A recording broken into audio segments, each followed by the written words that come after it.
knowing that at the time we had an explosive offense and we had a lot of firepower, knowing we needed to get better on defense, we quickly identified guys that we thought were not just game changers on the field, but kind of cultural impacts, guys that really play with a lot of tenacity and infectious type play. And early on in the process, I remember going through the defensive ends and watching all the guys that were going to be free agents, and Frank Clark just stood out. I think the way he plays and how he plays.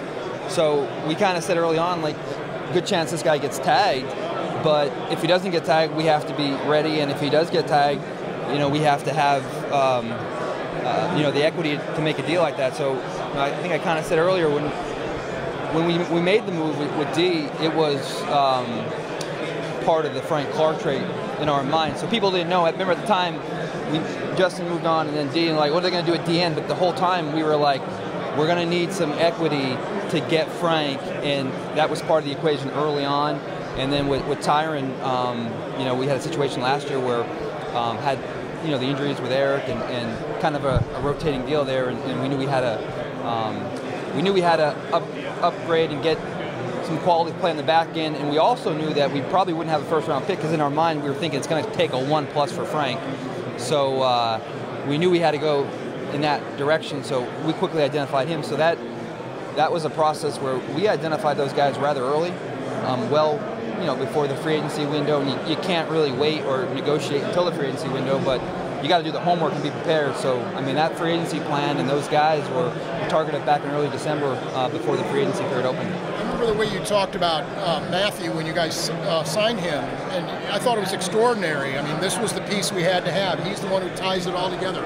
What specifically made you feel that way? Yeah, well, it goes back to the work you did on him in college and the type of person he was there, but then even more so because he felt little coming out and he had some deals there, but even more so the people, and it is kind of a tight-knit fraternity with the personnel people and the players, and everybody knows everybody, and the one thing that you heard from all the people that were in Arizona was this guy just changes the way our locker room approaches practice, the games, and then the same thing in Houston. It was this guy changes the way, so you knew it was consistent, and you see the way he plays, and everyone you talk to just speaks about him.